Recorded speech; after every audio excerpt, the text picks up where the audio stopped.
Assalamualaikum warahmatullahi wabarakatuh. Halo kawan-kawan. Oke, kali ini kita akan bahas lagi nih menuju Pilpres 2024. Ya, kita akan bahasnya tentang Anies dan Demokrat ini.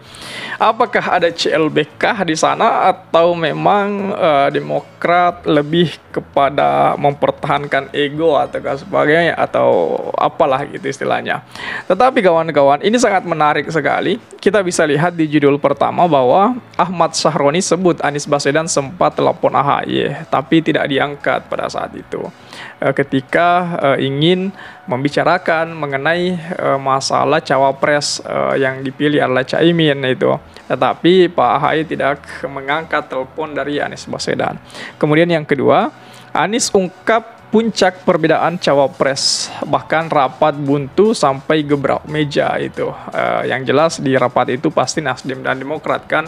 Kalau PKS sejauh ini ya masih adem-adem saja itu. Kemudian ini yang menarik ini dari Nasdem ini. Luruskan isu Anies AHY, elit Nasdem ajak Demokrat diskusi terbuka. Nah, semoga di bagian ini ada titik terangnya di situ.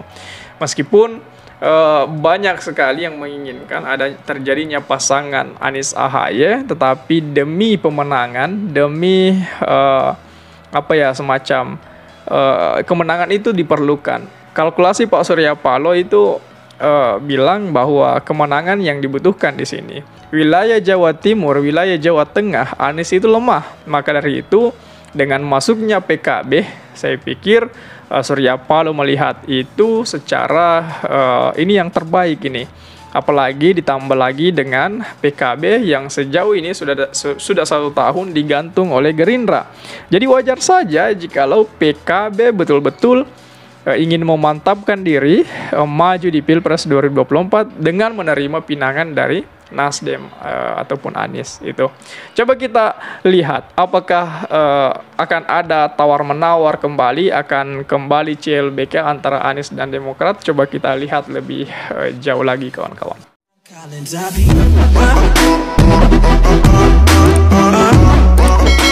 Bendahara Umum Partai Nasdem, kawan-kawan, Ahmad Sahroni itu membantah klaim Partai Demokrat soal bakal calon presiden Anies Baswedan tidak menyampaikan secara langsung keputusan untuk memilih Ketua Umum Partai PKB itu Muhaimin Iskandar sebagai bakal calon wakil presiden itu.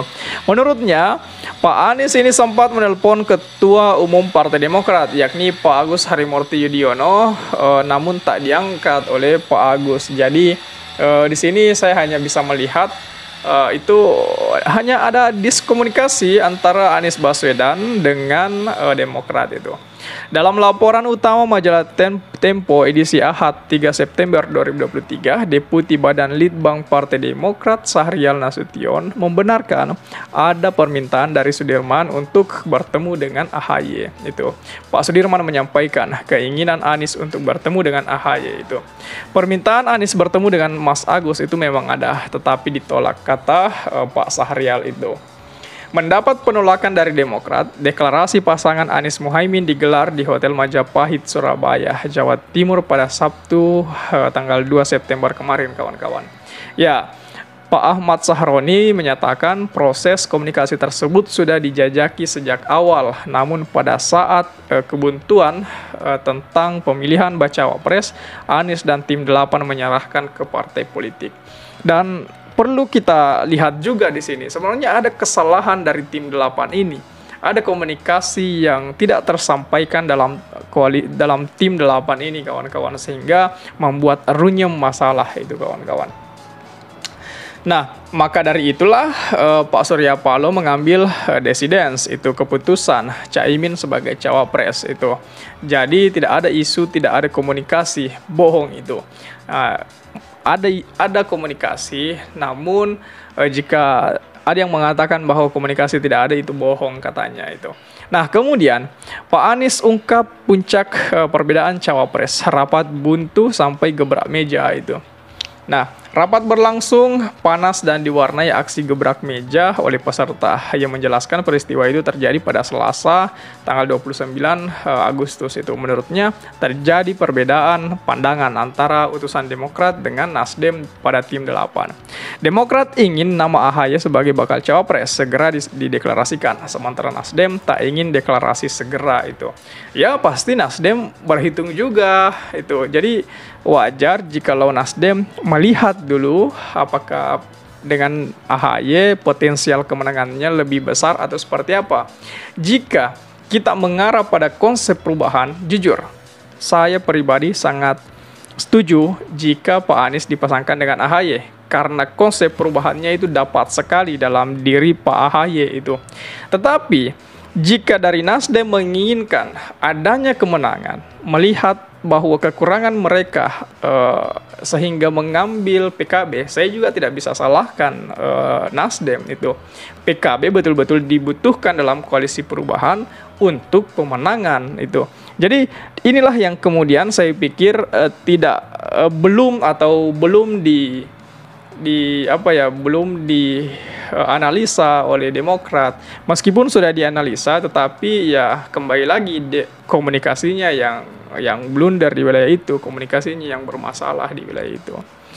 Jadi utusan Demokrat dan utusan Nasdem terjadi perbedaan pandangan yang sangat keras, bahkan sampai gebrak meja di bagian itu. Seperti itu yang dikatakan oleh Pak Anies Baswedan. Ia mengatakan pertemuan tim 8 buntu. Selain itu, dalam rapat ada pernyataan bahwa Demokrat dipersilahkan jika mau mencoba opsi lain itu. Nah, di sisi lain, Pak Anies juga mengatakan usai pertemuan itu buntu, ia ditelepon untuk datang ke kantor Nasdem pada Selasa malam. Di sana ia bertemu dengan Ketua Umum Pak Surya Paloh. Saat itu ia mengatakan bertemu dengan Ketua Umum Surya Paloh. Mereka pun berbincang soal kesepakatan dengan PKB. Ia mengatakan saat itu Pak Surya Paloh dihadapkan pada dua pilihan. Pertama, berunding dengan PKS dan Demokrat, lalu kemudian bersepakat dengan PKB. Resikonya PKB bisa saja diajak oleh koalisi lain.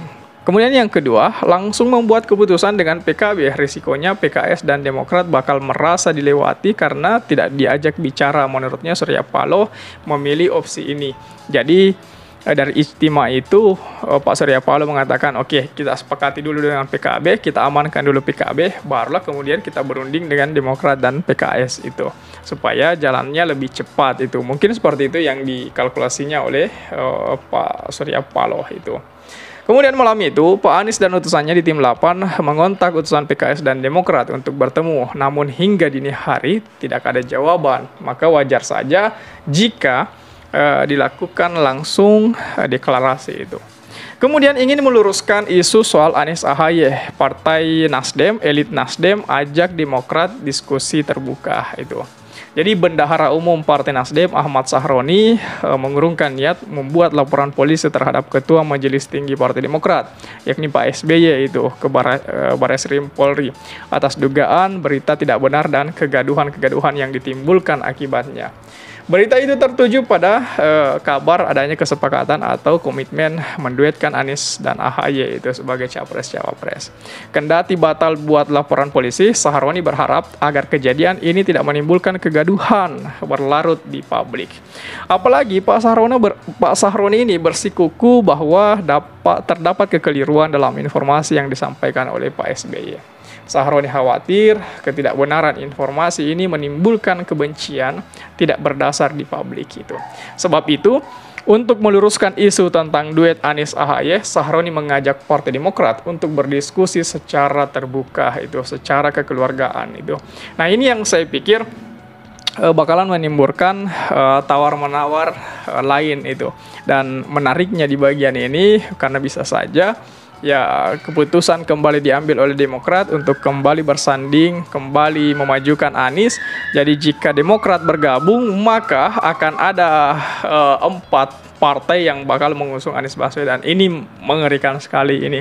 Jadi saya pikir dengan masuknya Demokrat dalam koalisi perubahan CLBK kembali, saya pikir kemenangan untuk Anies Baswedan di kemudian hari sangat terbuka lebar. Ditambah dengan PKB yang sangat kuat di Jawa Timur, saya pikir ini bakalan membuat suasana Pilpres ke depannya bisa semakin terbaca, bahwa pasangan Anies Muhaimin akan lebih unggul, akan lebih mampu berbicara banyak jikalau Pak Anies atau Pak Muhaimin tidak terjegal di KPK ini. Karena hari ini Pak Muhaimin juga akan diperiksa oleh KPK itu. Ya, apakah ada instrik politik di wilayah KPK itu, ya teman-teman bisa simpulkan sendiri. Nah, sekarang saya kembalikan kepada kawan-kawan di sini. Bagaimana tanggapan kawan-kawan mengenai partai atau elit Nasdem yang ingin meluruskan isu-isu tentang Anies dan Demokrat ini kepada Demokrat tentunya? Apakah kelak Demokrat akan CLBK kembali dengan Anies dan Pak Anies Muhaimin mampu memenangkan Pilpres di 2024? Bagaimana tanggapan kawan-kawan mengenai hal itu? Coba tulis di kolom komentar. Oke, share juga video ini supaya banyak yang tahu informasi ini dan juga bisa ikut nimbrung di kolom komentar.